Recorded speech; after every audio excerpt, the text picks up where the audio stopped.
ಪೋರ್ಚುಗೀಸರನ್ನು ಧಿಕ್ಕರಿಸಿದ ಉಳ್ಳಾಲದ ಅಭಯ ರಾಣಿ ಯಾರು ಗೊತ್ತೇ? ಅವರೇ ರಾಣಿ ಅಬ್ಬಕ್ಕ ಚೌಟ.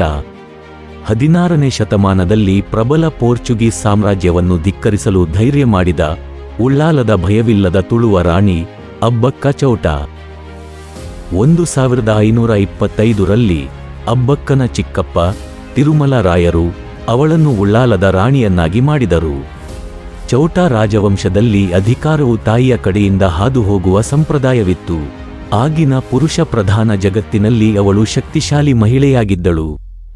ಬಂಗದ ರಾಜನೊಂದಿಗೆ ಅಬ್ಬಕ್ಕನ ಮದುವೆಯು ಹೆಚ್ಚು ಕಾಲ ಉಳಿಯಲಿಲ್ಲ.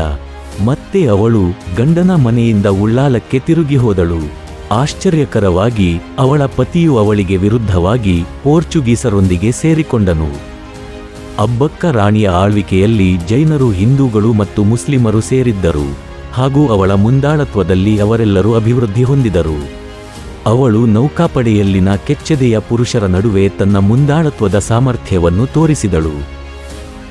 ಅಬ್ಬಕ್ಕ 4 ದಶಕಗಳ ಕಾಲ ಪೋರ್ಚುಗೀಸರ ವಿರುದ್ಧ ಹೋರಾಡಿ ಅವರ ದಾಳಿಯನ್ನು ಮತ್ತೆ ಮತ್ತೆ ಹಿಮ್ಮೆಟ್ಟಿಸಿದಳು. ಅವಳು ಪೋರ್ಚುಗೀಸರ ಉನ್ನತ ನಾಯಕರುಗಳನ್ನು ಸಹ ಸೋಲಿಸಿದಳು. ಅಬ್ಬಕ್ಕ ಗೆರಿಲ್ಲಾ ಯುದ್ಧ ತಂತ್ರಗಳಲ್ಲಿ ಪಾರಂಗತಳಾಗಿದ್ದಳು. ಈ ಯುದ್ಧ ತಂತ್ರಗಳನ್ನು ಪೋರ್ಚುಗೀಸರ ವಿರುದ್ಧ ಬಳಸಿ ಅವರನ್ನು ಬೆಚ್ಚಿಬೀಳಿಸಿದಳು. ಮಂಗಳೂರಿನ ಅವರ ಕೋಟೆ ಮತ್ತು ಕುಂದಾಪುರದ ಅವರ ನೆಲೆಯನ್ನು ವಶಪಡಿಸಿಕೊಂಡು ತನ್ನ ಮಿಲಿಟರಿ ಸಾಮರ್ಥ್ಯವನ್ನು ನಿರೂಪಿಸಿದಳು. ಪೋರ್ಚುಗೀಸರ ವಿರುದ್ಧ ತನ್ನ ಪ್ರತಿರೋಧವನ್ನು ಹೆಚ್ಚಿಸಲು ಹಾಗೂ ಬಲಪಡಿಸಲು ಅಬ್ಬಕ್ಕ ಕ್ಯಾಲಿಕಟ್ನ ಜಮೋರಿನ್ ಮತ್ತು ಬಿಜಾಪುರ ಸುಲ್ತಾನರಂತಹ ಪ್ರಬಲ ಆಡಳಿತಗಾರರೊಂದಿಗೆ ಮೈತ್ರಿ ಮಾಡಿಕೊಂಡಳು. ತನ್ನ ವಿಚ್ಛೇದಿತ ಪತಿಯ ದ್ರೋಹಕ್ಕೆ ಒಳಗಾದ ಅಬ್ಬಕ್ಕ 1570ರಲ್ಲಿ ಪೋರ್ಚುಗೀಸರಿಂದ ಸೆರೆಹಿಡಿಯಲ್ಪಟ್ಟಳು. ಆದರೆ ಸೆರೆಯಲ್ಲಿಯೂ ಸಹ ಅವಳ ಆತ್ಮಬಲ ಕುಗ್ಗಲಿಲ್ಲ. ಅವಳು ಕೊನೆಯವರೆಗೂ ಸೆರೆಮನೆಯಿಂದಲೇ ದಂಗೆಯನ್ನು ಮುನ್ನಡೆಸಿದ ಮತ್ತು ಹೋರಾಟದಲ್ಲಿ ಮರಣ ಹೊಂದಿದ ನಿಜವಾದ ಯೋಧ ರಾಣಿಯಾಗಿದ್ದಾಳೆ.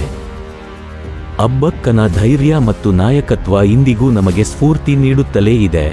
ಅವಳು ಭಾರತದ ಆರಂಭಿಕ ಸ್ವಾತಂತ್ರ್ಯ ಹೋರಾಟಗಾರರಲ್ಲಿ ಒಬ್ಬಳಾಗಿದ್ದಾಳೆ.